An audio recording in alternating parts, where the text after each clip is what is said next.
This call is now being recorded.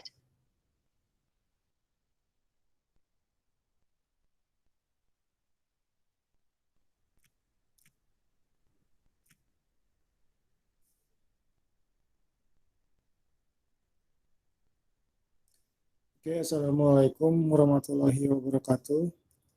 Kita ketemu lagi. Kita ketemu lagi di mata kuliah Sistem Kendali Kontinu, dan materi minggu ini adalah masih sama seperti materi minggu kemarin, yaitu tentang pemodelan sistem. Cuma kalau minggu kemarin kita membahas tentang pemodelan sistem yang terkait dengan sistem elektrik atau rangkaian listrik, dan juga sebagian tentang DC servo motor. Maka untuk pertemuan kali ini kita akan membahas tentang pemodelan sistem untuk sistem yang non-elektrik atau sistem yang terkait dengan fluida, perpindahan panas, dan juga massa pegas. Ya.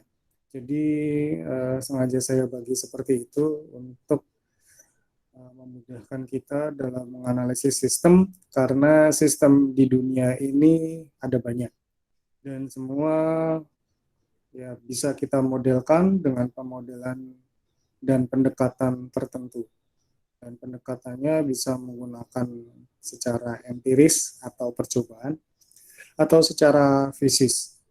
Nah, yang kita lakukan kali ini adalah pemodelan dengan menggunakan pendekatan fisis. Artinya kita udah tahu persamaan-persamaan fisika yang menghubungkan komponen-komponen yang akan kita modelkan. Oke, kita langsung lihat ya di sini. Saya view-nya ganti.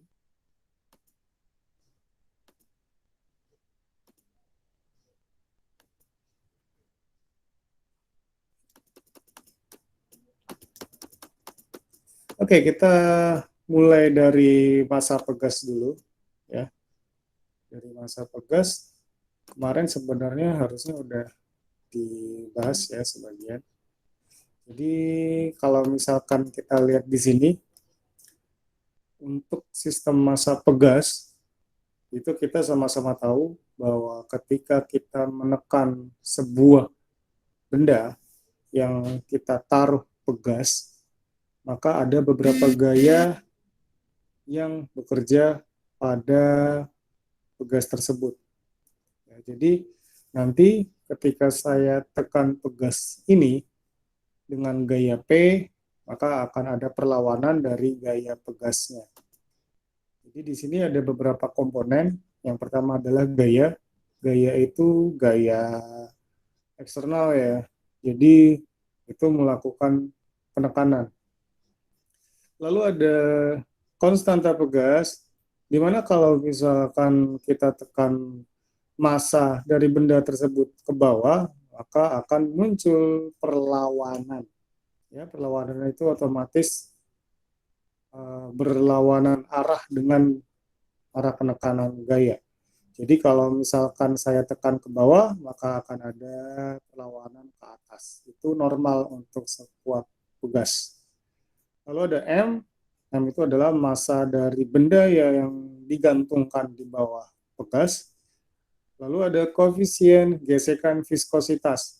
Jadi ketika kita menekan massa ini ke bawah, lalu di sini ada sebuah benda dan ada gesekannya, maka ada gaya gesek yang juga melawan besar dari gaya tersebut. Nah, di sini kita bisa lihat bahwa gaya gesekan ini berbanding lurus dengan kecepatan pegas bergerak. Ya, x dot itu artinya kecepatan. Kalau x saja itu artinya perpindahan.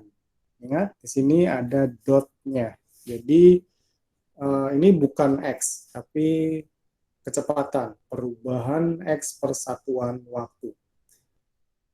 Nah, berarti kita juga bisa menyimpulkan di sini bahwa gaya pegas ini berbanding lurus dengan X atau perpindahan.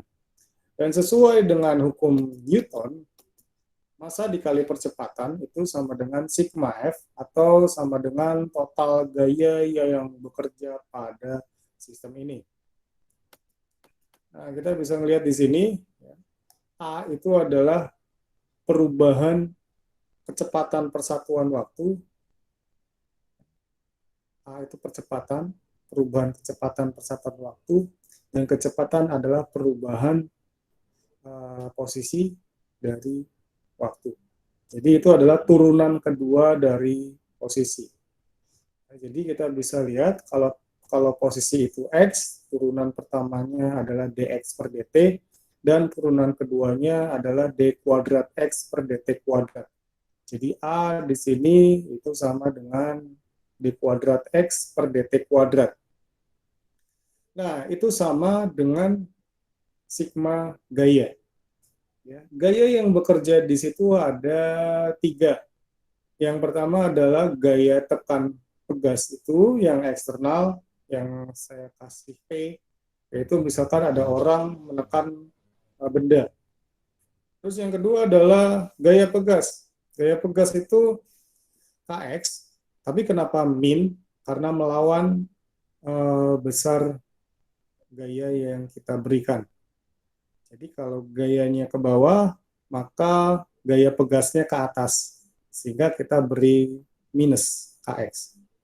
Lalu yang ketiga adalah gaya gesekan viskositas, yaitu F dx per dt, dan kenapa minus juga? Karena melawan gaya P yang kita berikan. Jadi kita bisa lihat di sini persamaannya adalah M d kuadrat X per dt kuadrat sama dengan min F dx per dt min Kx tambah P, di mana d kuadrat X per dt kuadrat itu adalah percepatan dari sistem, M itu adalah massa dari sistem, dx per dt itu adalah perubahan posisi atau kecepatan dari sistem, F adalah koefisien gesekan viskositas, K adalah konstanta pegas, S adalah perpindahan, dan P adalah gaya yang kita berikan pada sistem tersebut. Lalu kita pindahin semua yang ada X-nya itu ke kiri. Jadi yang tadinya negatif jadi positif. Persamaannya tinggal gini doang. MD kuadrat X per dt kuadrat tambah F dx per dt tambah Kx sama dengan P. Ini adalah model. Model yang kita dapatkan dari persamaan sistem pegas. Ini adalah model. Nah, untuk pemodelan sistem ini, kalau misalkan kalian ngerjain tugas kemarin, itu memang kayak lebih straightforward. Maksudnya apa? Kalau misalkan model pegasnya bentuknya seperti ini, ya ujung-ujungnya modelnya akan sama. Jadi yang paling membedakan adalah ya besar komponen M, P, F, dan K. Ya, jadi kita nggak bisa terlalu kreatif di sini, kecuali kalau misalkan saya menambahkan pegasnya jadi ada 3 paralel, 1 seri, atau masanya ditaruh di tempatnya yang berbeda, dan lain-lain. Tapi ya mungkin kita main straightforward aja. Jadi kita bisa lihat di sini bahwa sistem massa pegas itu ujung-ujungnya fungsi transfernya untuk bentuk seperti itu akan memiliki persamaan fungsi alih atau fungsi transfer yang tadi saya sebutkan. Oke, jadi kita sudah lihat di sini bahwa fungsi transfer dari pegas ini adalah ini, ya, M d kuadrat X per dt kuadrat tambah F dx per dt tambah Kx sama dengan P. Nah, karena kita tahu bahwa bentuk-bentuk persamaan diferensial ini bisa jadi menyulitkan kita kalau kita mau menganalisis atau menelaah sistem lebih lanjut, Maka semua saya ubah ke Laplace atau dalam domain S. S sama dengan J omega. Omega sama dengan 2pi dikali frekuensi. Jadi saya mengubah domain waktu di sini ke domain Laplace. Alasannya biar nggak ada turunan integral yang tentu saja akan mempersulit kita ketika kita menganalisis sistem fungsi transfernya. Ya, bayang nggak sih? Saya harus mencari persamaan hubungan X dengan P, tapi di sini ada turunannya, sehingga ya kita harus analisis persamaan diferensial ini. Lebih mudah, ya, lebih mudah kalau saya konversi ke Laplace dulu. Caranya seperti apa? Kita sama-sama tahu bahwa ketika kita menurunkan sebuah variabel dalam domain Laplace, kita tinggal kali dengan S. Kalau turunan 2 kali, kali S kuadrat. Kalau turunan 3 kali, kali S pangkat 3, dan seterusnya. Kalau integral, tinggal dibagi S. Integral lipat 1 atau integral biasa itu dibagi S. Integral lipat 2 bagi S kuadrat. Integral lipat 3 bagi S pangkat 3. Sesederhana itu. Sehingga kita lihat di sini, ketika kita mau mengkonversikan D kuadrat X per DT kuadrat, itu X-nya tinggal dikali S kuadrat. Berarti ini sama dengan MX S kuadrat. Ya, simple. Kalau f dx per dt, berarti kita tinggal kalikan X dengan S. Hasilnya F kali X kali S. Kalau KX, ya X-nya nggak diapa-apain. Cuma mungkin ganti, apa namanya, ganti misalkan yang tadinya X dalam kurung T, jadi X dalam kurung S untuk menandakan perubahan domain dari waktu ke frekuensi atau S. Oke, kita lihat di sini hasilnya saat kita ubah ke Laplace, ini seperti ini. Ya. Jadi P sama dengan MS kuadrat X dalam kurung S, itu bukan dikali, tapi cuma menandakan domain. Ya, jadi XS dalam kurungnya itu X, tapi dalam domain S. Ditambah FSX dalam kurung S, tambah KX. Sehingga kita bisa memisahkan si X, ya, si X ke bagian kanan, jadi MS kuadrat tambah Fx tambah K. Ya, kita bisa tahu fungsi transfer yang menghubungkan si X yang merupakan output dengan si P yang merupakan gaya yang kita berikan. Sehingga X per P itu sama dengan 1 per MS kuadrat tambah Fs tambah K. Ya. Jadi intinya ketika kita melakukan pemodelan, kita harus tahu persamaan fisika atau persamaan fisis dari model tersebut. Dan kita mencari apa sih hubungan dari output dan input. Kalau misalkan sudah ketemu hubungan antara output dan input, kita ubah ke Laplace, lalu kita bagi persamaan output dengan persamaan inputnya. Ini kita dapatkan ini. Ya, jadi untuk sistem massa pegas, ini memang seperti ini hasil akhir dari fungsi alih atau fungsi transfernya, khusus kalau bentuknya kayak gini.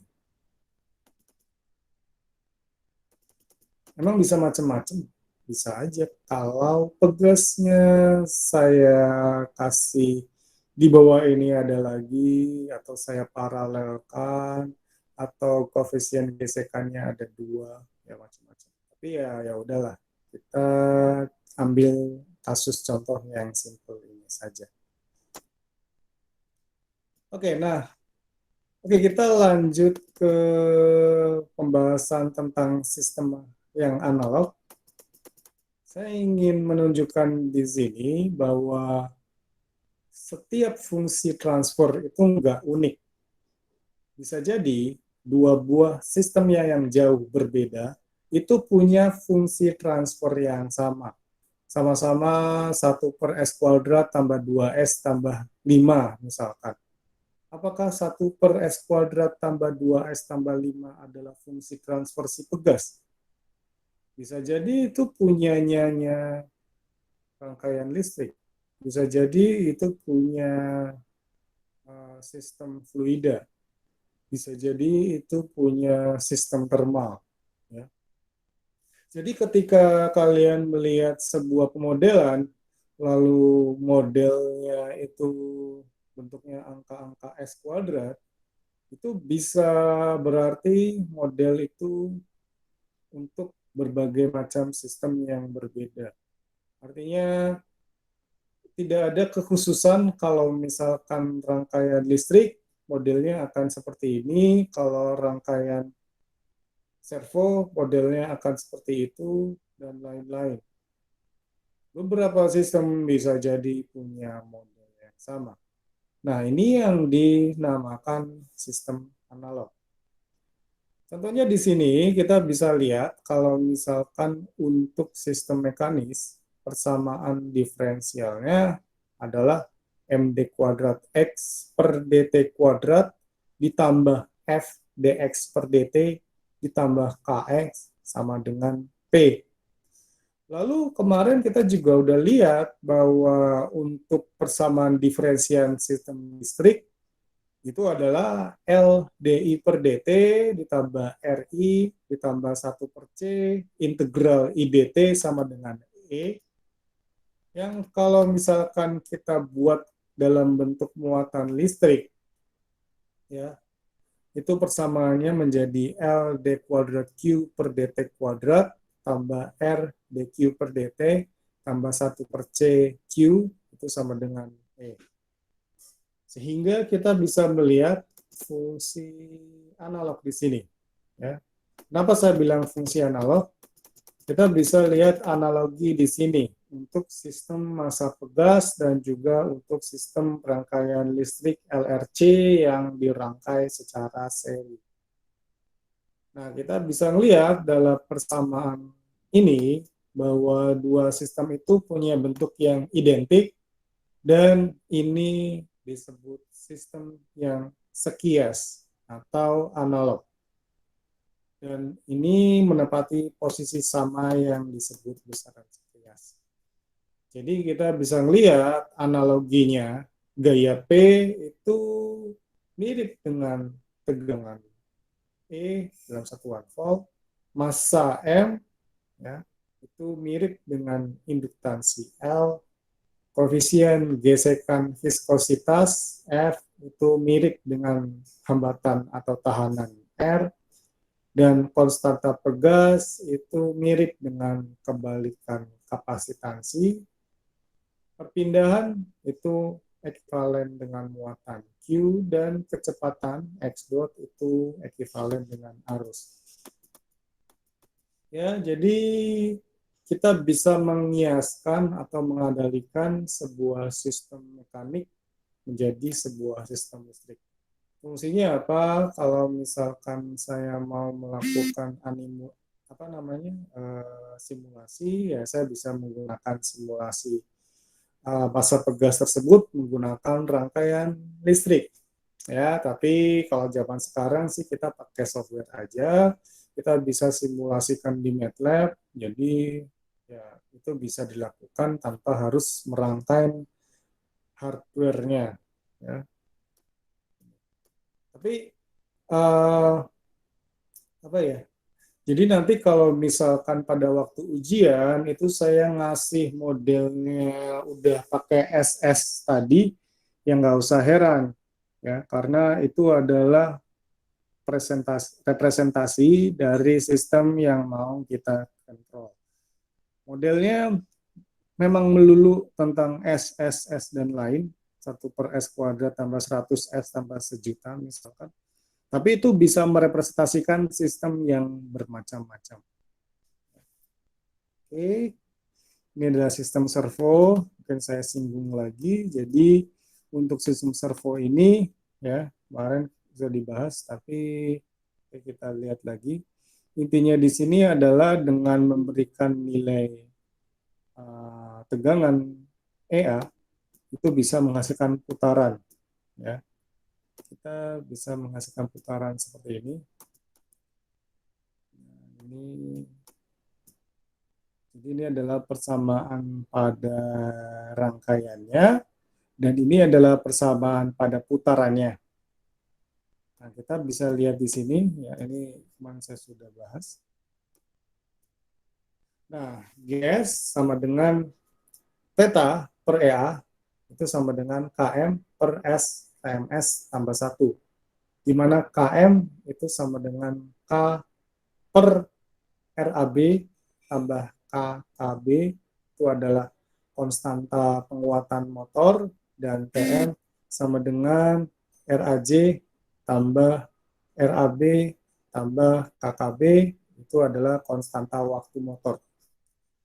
Pertanyaannya, ini kan perbandingan antara theta atau putaran, posisi putaran dengan tegangan.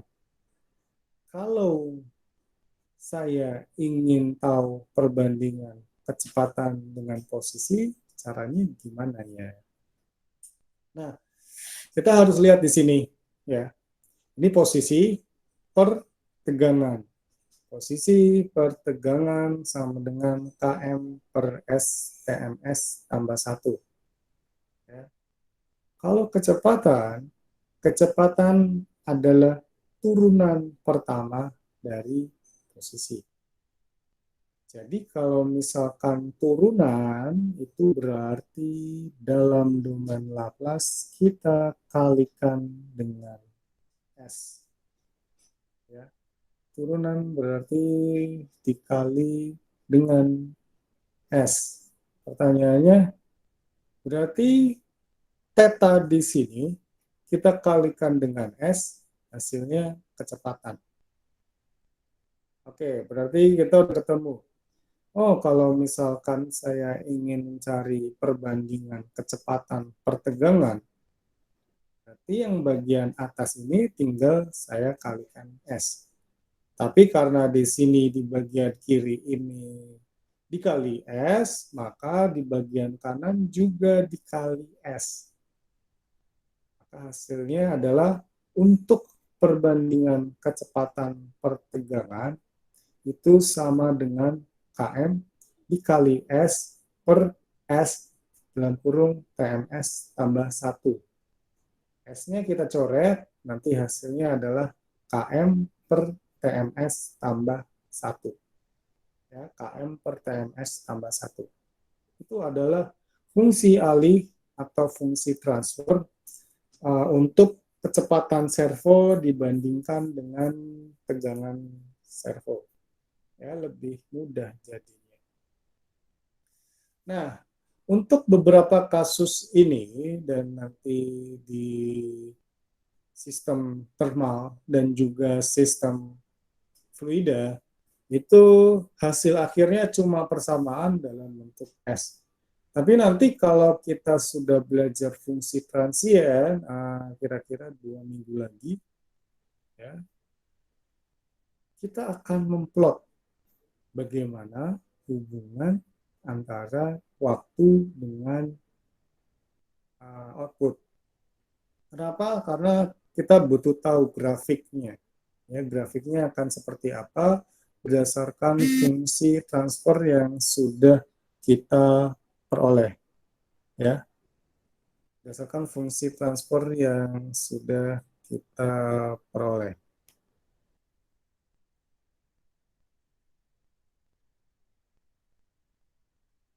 Ya, bentar ya.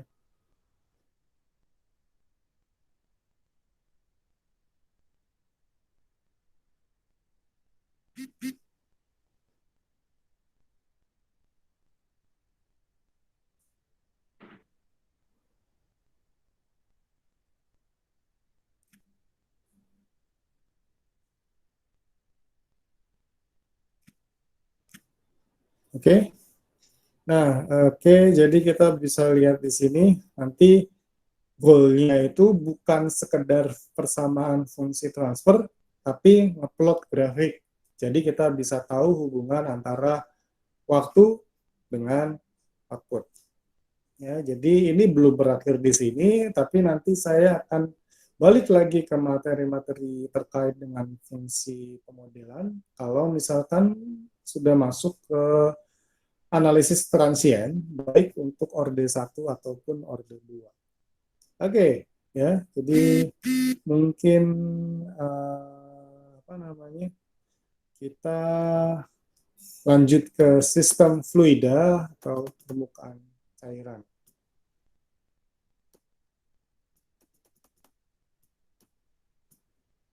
Nah, untuk permukaan cairan di sini, ini kita gambarnya ada nggak ya di sini? Kayak gini ya. Jadi di sini itu ada keran, dia ngalir ke bak atau ke penampungan di sini, dan perubahan dari debit itu meter kubik per second atau volume persatuan waktu, itu akan menyebabkan perubahan ketinggian dari level. Nah, yang kita mau cari itu hubungan dari input outputnya, ya, sama seperti yang lainnya, hubungan input outputnya apa. Jadi di sini itu adalah Q laju keadaan tunak, ya, artinya kalau laju keadaan tunak ini, ya dia akan menghasilkan level fluida dengan ketinggian sekian. Ya, kalau QE adalah penyimpangan laju aliran masuk pada keadaan tunak atau keadaan stabil. Tunak itu stabil ya. Kalau Q0 itu adalah penyimpangan laju aliran keluar pada keadaan tunak. H besar itu adalah tinggi pada keadaan tunak, artinya konstan. Sementara H kecil adalah penyimpangan tinggi permukaan pada keadaan tunak. Jadi kalau naik 10 cm atau turun 10 cm itu H kecil. Oke, jadi ini adalah sistemnya. Ada bak mandi atau apapun itu, atau ember, atau apapun yang ada kerannya. Lalu ada aliran fluida masuk dan ada aliran fluida keluar. Di lab kendali ada sistemnya. Juga yang skripsi tentang itu. Oke, kita bisa melihat di sini. Jadi di sini ada berbagai macam definisi. Yang pertama adalah resistansi. Resistansi di sini adalah perbedaan permukaan per perubahan laju aliran, ya. Jadi kita bisa lihat di sini satuan dari resistansi adalah second per meter kuadrat atau second per meter persegi atau second per luas. Jadi di sini definisinya adalah kalau misalkan kita ngubah-ngubah laju aliran si keran, ya, yang masuk ke bak mandi atau yang masuk ke ember tadi, itu si embernya itu naik dan turunnya berapa ya? Itu definisinya. Kalau kita ubah-ubah si keran, naik turunnya ember itu berapa? Air di ember atau air di bak. Kalau misalkan naiknya drastis, ya naiknya drastis, artinya kerannya cuma dibuka dikit, ya, kerannya cuma dibuka dikit, tapi baknya naiknya tinggi banget. Berarti R-nya besar. Kalau sebaliknya, kerannya dibuka banyak-banyak, tapi tingginya cuma naik dikit, berarti resistansinya kecil. Oke, jadi itu definisi dari resistansi aliran cairan. Nah, lalu kita ngelihat untuk aliran laminer itu hubungan antara Q atau laju aliran cairan meter kubik per second atau debit, ya, debit meter kubik per second itu sama dengan KH, di mana K adalah koefisien meter kuadrat per second dan H adalah permukaan cairan pada keadaan tunak. Sekarang pertanyaannya, laminer itu apa ya? Nanti ada istilah aliran laminer dan aliran turbulen. Itu semua tergantung dari bilangan Reynolds. Lalu muncul pertanyaan, bilangan Reynolds itu apa?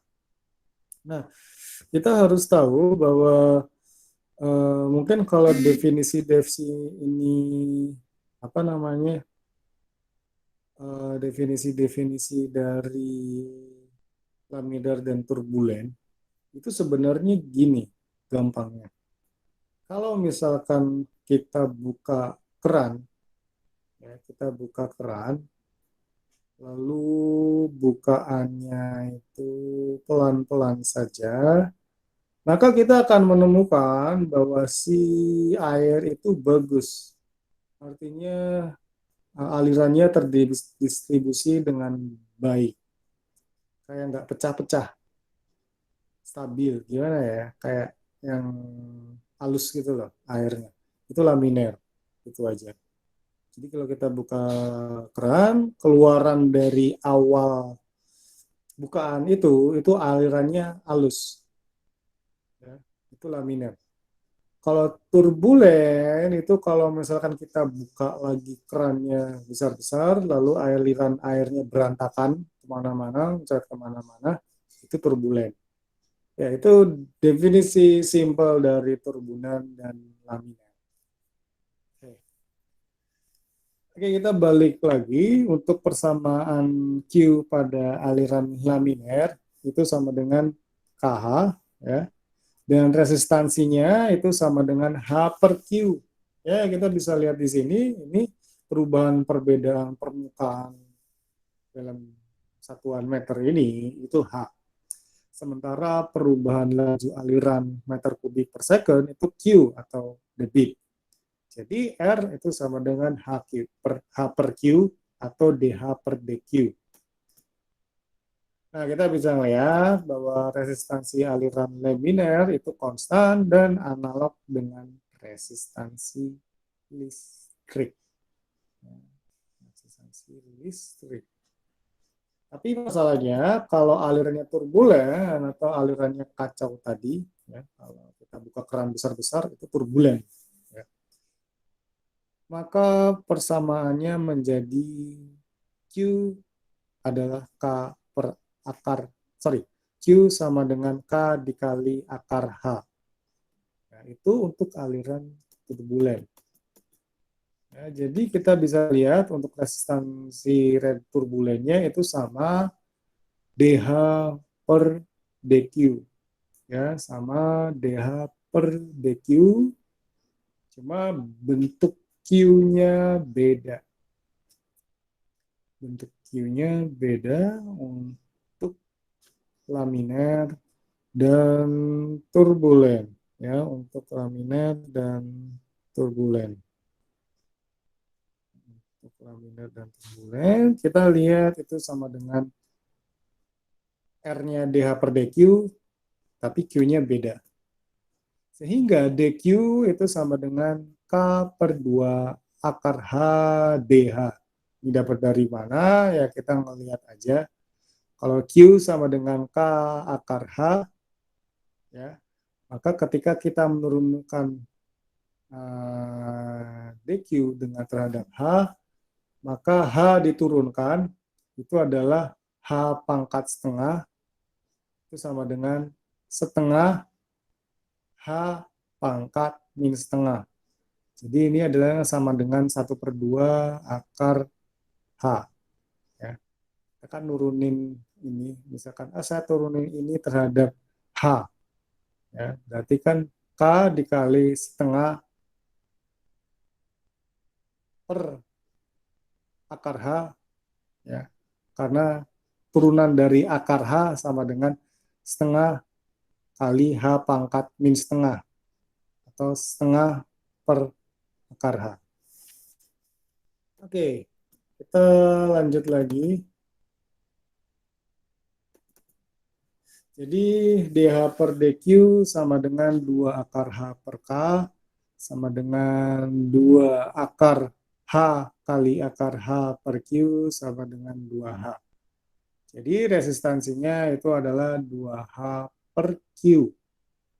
Nah, ini fungsinya untuk memberitahu kita kalau misalkan alirannya laminer, maka persamaan resistansinya itu beda kalau alirannya turbulen. Laminar, turbulen, beda. Ya, laminar, turbulen, beda. Persamaan resistansinya. Oke, nah itu adalah resistansi atau R. Sekarang kita melihat dari kapasitansi. Kayaknya kesannya apa ya, kayak ribet gitu loh. Perubahan cairan yang disimpan meter kubik per perubahan potensial M. Ya. Jadi C itu kalau misalkan kita definisikan, ya, kalau misalkan M-nya berubah, ketinggiannya berubah, itu menyebabkan perubahan volumenya berapa. Kalau misalkan tingginya berubah dikit, tapi volumenya berubah banyak, berarti C-nya besar. Berubah dikit, tapi volumenya banyak, berarti besar C-nya. Kalau perubahan M-nya banyak, tapi perubahan cairan yang tersimpan itu dikit, berarti C-nya kecil. Lalu ini sama dengan apa ya? Ya kita ngelihat aja. Meter kubik dibagi meter, meter persegi. Ini sama dengan luas penampang. Kenapa nggak ditulis A aja? Karena bisa jadi, ya bisa jadi bentuk dari baknya atau embernya itu nggak konstan A-nya. Misalkan kayak kerucut. Kita ngisi es krim di es krim kon. Tentu saja kita nggak akan bisa bilang A-nya berapa di situ. Karena apa? Karena es krim kon itu mengerucut ke bawah. Jadi memang paling mudah itu definisinya adalah kalau misalkan saya melakukan pengisian, kalau tingginya berubah sekian, itu dia perubahan volumenya berapa. Ya. Tapi kalau misalkan itu udah dikasih tahu di ember atau di bak yang konstan, artinya bak itu kan luas permukaannya sama dari atas ke bawah. Ya kita bisa ganti C-nya sama luas penampang. Ya, gitu. Kita bisa lihat di sini. Kalau misalkan di sini berarti C-nya ya udah luas penumpang, luas penampang dari bak ini. Ya, luas penampang dari bak ini adalah C. Nah, ini tadi saya sudah sudah definisikan Q, QI, QO, QO, H, dan H kecil. Lalu kita lihat sistem dipandang linear jika alirannya laminer, atau jika aliran turbulen itu dapat dianggap linear jika perubahan variabelnya dijaga tetap kecil. Nah, kita melihat di sini. Ya, untuk aliran masuk dikurangi aliran keluar tangki selama selang waktu dt, maka diperoleh persamaan C, ya, CDH sama dengan QI atau debit aliran masuk dikurangi Q0 atau debit aliran keluar dikali dt. Ya.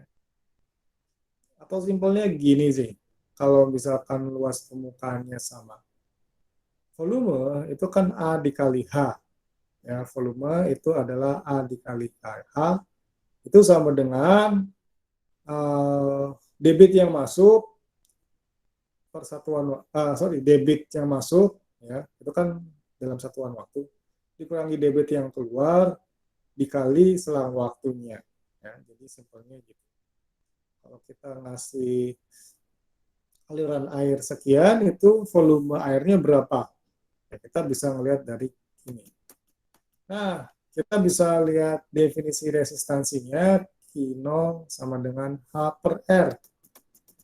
Nah, kalau seperti ini, kita tinggal ganti si Q0-nya dengan H per R. Q0-nya ganti dengan H per R. Oke. Lalu, kita bisa lihat di sini CDH per dt tambah H per R sama dengan RQI. Ini mungkin agak sedikit loncat ya. Dari mana ini? Saya ganti, ini kan Q0-nya kan jadi H per R. Nah, jadi ini kan langsung H per R. Ya, langsung H per R. Ya, H ini kan kita bisa ganti lagi di sini. Nah, kita langsung ubah ya Q0-nya jadi H per R. Ya, Q0-nya jadi H per R. Lalu kita kalikan semuanya dengan R. Ya, kita kalikan semuanya dengan R. Jadi kita bisa melihat di sini. Ini adalah RC dH per dt. Tadi H per R-nya kita kalikan R jadi H saja. Dan di sini KI-nya ya, KI-nya itu kita kalikan R juga. Nah, jadi gampangnya gini, kan tadi kan C dH per dt sama dengan KI dikurangi KO kali dt. Ya. Lalu dt-nya kita pindah ke sini. Jadi C dH per dt sama dengan KI dikurangi Q0. Ya. Lalu Q0-nya saya pindah ke sini, jadi C dH per dt tambah Q0 sama dengan KI. Nah, Q0 itu sama dengan H per R. Jadi saya ubah C dH per dt tambah H per R sama dengan KI. R-nya saya kali ke semua ini, kiri dan kanan, jadi RC dH per dt tambah H sama dengan RQI. Ya, RQI. Nah, kita bisa lihat di sini, DH per dt, ya, itu adalah turunan H terhadap T. Dalam domain Laplace, kita tinggal kalikan S. Jadi HS. Jadi di sini, ya, jadi di sini RCHS tambah H sama dengan RQI. RCHS tambah H sama dengan RQI. Jadi RCS tambah 1 itu H sama dengan RQI. Ya, jadi kalau misalkan QI itu adalah masukan dan H adalah keluaran, fungsi transfer system H per Q sama dengan R per RCS tambah 1. Jadi kita lihat aja di sini.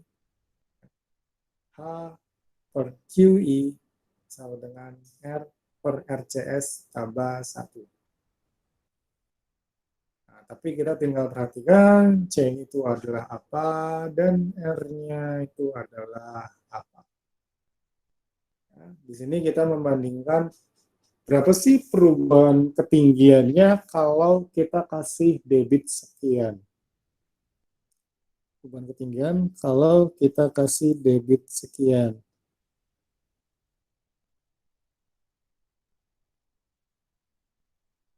Oke.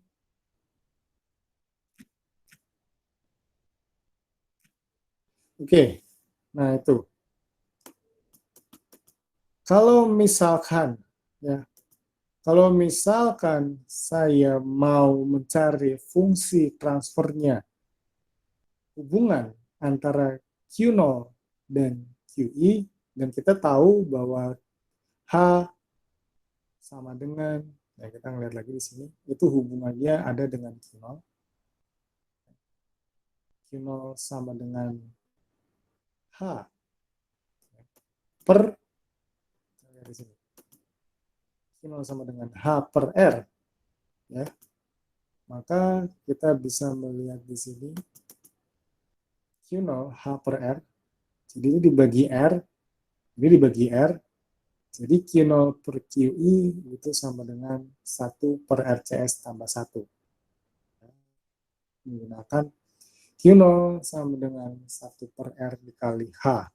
Ingat, ini semua dalam domain Laplace atau domain frekuensi.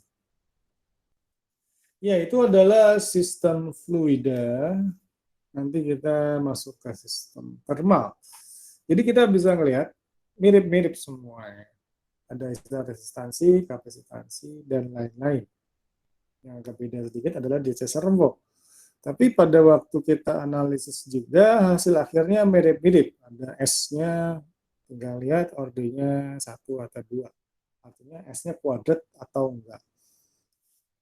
Oke, kita sekarang masuk ke sistem termal. Ya, ke sistem termal. Nah, kita lihat di sini untuk sistem termal itu ada konduksi, konveksi, radiasi. Ya, itu adalah istilah-istilah perpindahan kalor. Kalau konduksi itu berarti bedanya sebagai perantaranya itu enggak ikut pindah. Contohnya kita ngaduk air panas pakai sendok. Sendoknya terasa panas karena ada perpindahan kalor dari ujung sendok yang dibuat ngaduk air panas ke jari kita. Kalau konveksi itu berarti sarananya ikut pindah. Ya. Contohnya adalah awan panas. Nah, awan panas itu ada perpindahan kalor, si awannya pindah dan dia akan memberikan panas. Itu konveksi. Kalau radiasi dia nggak butuh penghantar, contohnya sinar matahari. Ya. Nah, untuk konduksi dan konveksi perpindahan panasnya adalah Q, itu adalah tingkat arus panas atau kilokalori per second, sama dengan K, itu adalah koefisien, dan dikali delta T atau delta theta di sini, yaitu perbedaan suhu. Di mana nilai K ini adalah Ka per delta X untuk konduksi dan Ha untuk konveksi. Kalau radiasi berarti K theta pangkat 4, theta 1 pangkat 4 dikurangi theta 2 pangkat 4. Jadi di sini yang membedakan cuma nilai K-nya aja, ya. Jadi nilai K-nya itu berapa? Nah, kita tinggal cari. Untuk radiasi kan tadi kemudian itu K-nya koefisien yang tergantung pada emisivitas, ukuran, dan lain-lain. Kalau theta 1 itu adalah suhu pemancar absolut, dan theta 2 adalah suhu penerima absolut. Jadi kita bisa lihat, karena konstanta Kr itu kecil, dan theta 1 itu biasanya jauh lebih tinggi dibandingkan theta 2. Ya, contohnya matahari sama bumi. Suhu matahari jauh lebih tinggi dibandingkan suhu permukaan bumi. Jadi kita bisa melihat untuk kondisi ini Q sama dengan Kr theta pangkat 4. Nah, sekarang kita lihat istilah resistansi termal dan kapasitansi termal. Ini sama aja kayak tadi yang yang fluida. Fluida itu ada resistansinya, ada kapasitansinya. rangkaian listrik itu juga ada resistansi dan kapasitas. Ya, memang kita menganalogikan itu semua. Nah, di sini yang namanya resistansi termal adalah perubahan perbedaan temperatur dibandingkan dengan perubahan laju aliran panas kilokalori per second. Ya, jadi kalau misalkan perubahan laju aliran panasnya besar, tapi dia cuma membuat selisih temperaturnya kecil, maka R-nya kecil. Demikian juga sebaliknya. Sementara untuk konduksi dan konveksi, R-nya itu berbanding terbalik dengan nilai K. Ya, jadi di sini ada nilai K, konduktivitas, dan resistansi itu dia berbanding terbalik. Artinya kalau resistansi itu adalah material yang susah mindahin panas. Contohnya kayu. Ya. Kayu itu resistansinya besar karena kalau kita ngaduk apapun itu pakai bahan kayu, ya kita nggak akan kepanasan karena konduktivitasnya kecil, artinya resistansinya besar.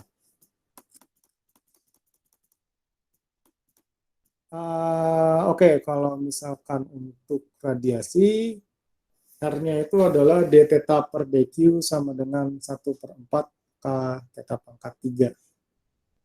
Nah, itu adalah resistensi.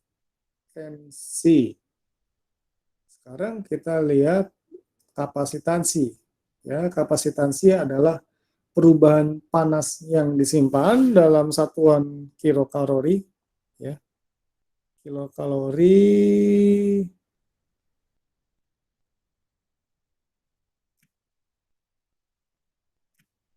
kalau apa namanya?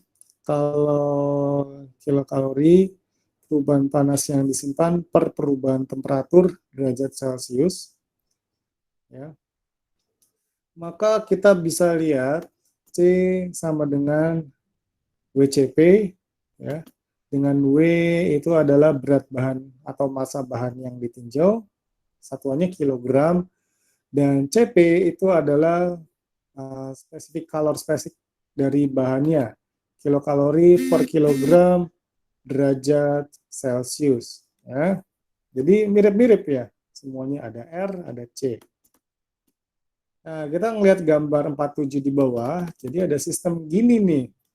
Ya, ada tangki terisolasi, bukan terosilasi ya, terisolasi, dan untuk mencegah panas keluar, dan itu nggak ada panas masuk ke dalam tangki, dan suhu di dalam tangki itu sama, maka di sini ada aju aliran dingin, ya, lalu dicampur-campur, diaduk-aduk, ada pemanas, dan dia akan menghasilkan aliran panas. Jadi ada aju aliran dingin, dicampur-campur, diaduk-aduk, lalu ada keluaran cairan panas. Ya. Nah, theta 1 di sini atau H1 di sini adalah suhu, ya, suhu keadaan tunak dari aliran masuk, ya. Ya. Sebenarnya T0 itu adalah suhu dari aliran keluar, dan G itu adalah laju aliran cairan dalam keadaan tunak. Tunak itu stabil ya, maksudnya kondisi ketika dia nggak diapa-apain. Ya. M itu adalah massa cairan dalam tangki, kilogram. C kalor jenis cairan, kilokalori per kilogram derajat Celcius. R itu adalah resistensi termal, derajat Celcius second per kilokalori. Ya. Lalu C itu adalah kapasitansi termal, kilokalori per derajat Celcius. Dan H itu adalah laju panas masuk dalam keadaan tunak, kilokalori per second. Nah, jika suhu cairan tetap, laju panas yang masuk ke sistem itu akan berubah. Jadi misalkan tadinya keadaan tunaknya itu sekian derajat Celcius, dia akan nambah HI, dan itu adalah perubahan kecilnya HI. Laju panas yang keluar sistem juga bisa jadi berubah, ya. Tunaknya itu H besar, dia bisa nambah atau mengurang H0. Suhu cairan yang keluar juga berubah dari theta 0 bisa nambah theta atau mengecil. Nah, kita bisa ngelihat C dan R di sini, di mana H0 itu adalah GC dikali theta, dan C itu adalah massa dikali kalor jenis. Jadi masih ingat ya, dulu kalau pas belajar fisika, kapasitansi dan kapasitas kalor. Kalor jenis dan kapasitansi kalor. Ada yang dikali massa, ada yang enggak. Oke, di sini kita lihat R sama dengan theta per H0 sama dengan 1 per GC, sehingga persamaan diferensial untuk sistem C d theta per dt sama dengan HI per min HO. Artinya apa? Ini kan sebenarnya sama seperti ini, apa namanya, laju aliran konveksi. Ya, konveksi. Artinya apa? Ini kayak Q sama dengan C delta T, ya kan? Mirip ya. Delta T, tapi T-nya di sini suhu. Ya. Q-nya adalah H kali T. T-nya adalah waktu. Jadi di sini C d theta per dt, ya, perubahan suhu per satuan waktu itu sama dengan laju aliran panas masuk dikurangi laju aliran panas keluar.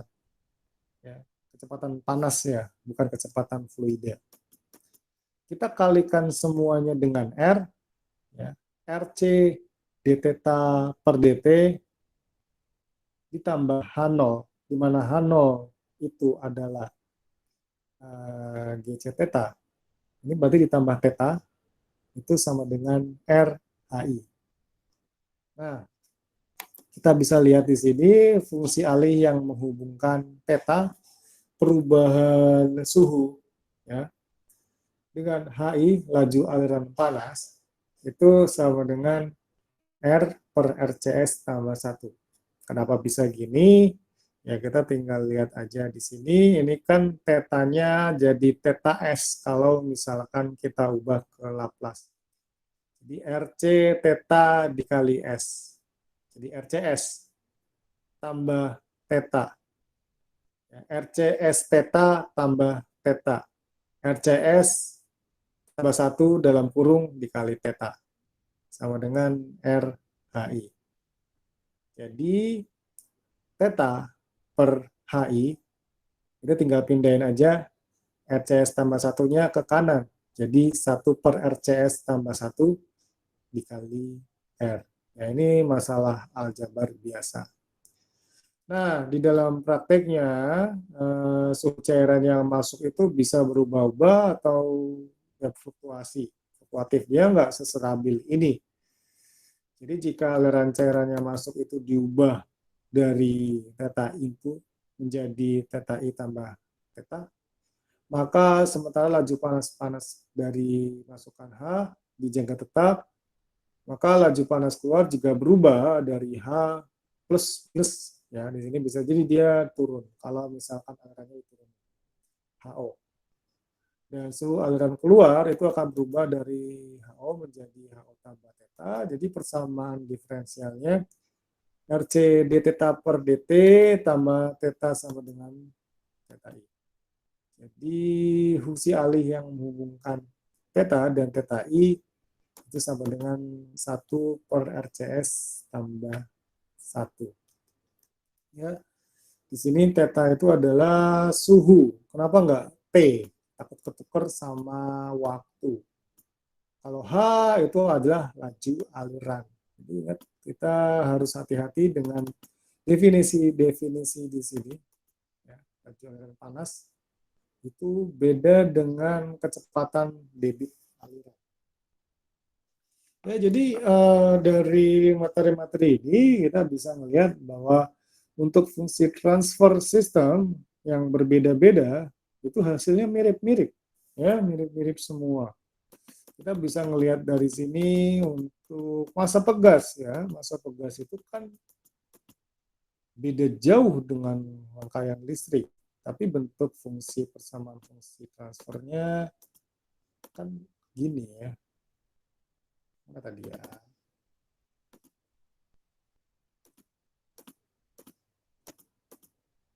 Ini kalau dibuat Laplace ya, jadi gini.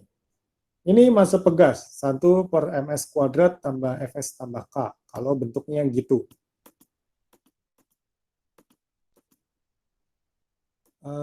Lalu kalau rangkaian listrik, jadi gini. Ya. Kalau misalkan seri, kalau servo,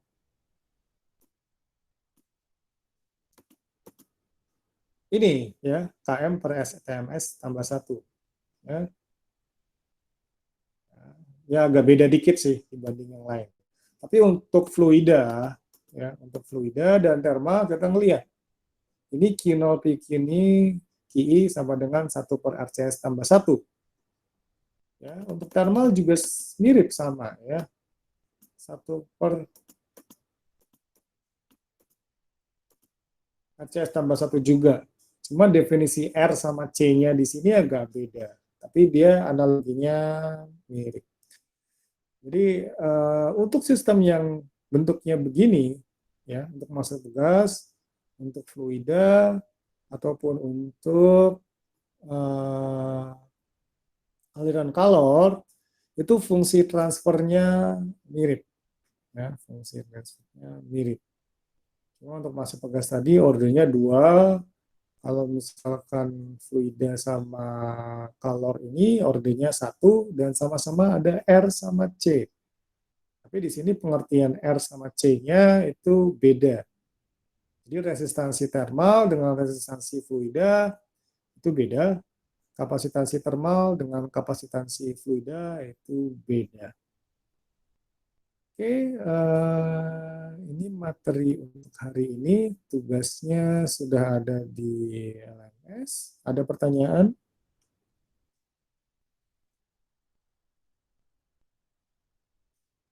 Belum, Pak. Jadi mungkin saya ingatkan kembali bahwa untuk pemodelan sistem ini memang cukup terbatas sampai mendefinisikan fungsi transfer dalam domain S. Tapi goalnya nantinya adalah memplot dalam domain waktu hubungan antara output dengan waktu, ya, output dengan waktu, responnya seperti apa. Tapi nggak saya kasih sekarang karena kita perlu belajar dulu tentang respon transient. Ya, jadi ketika nanti kita belajar respon transient, kita akan menerapkan, ya, menerapkan fungsi pemodelan tersebut ke dalam plotting. Jadi nanti kalau simulasi pakai MATLAB itu bisa ketahuan kok gambarnya seperti itu. Ya, kalau nggak ada pertanyaan, saya berhenti merekam, nanti saya upload seperti ini.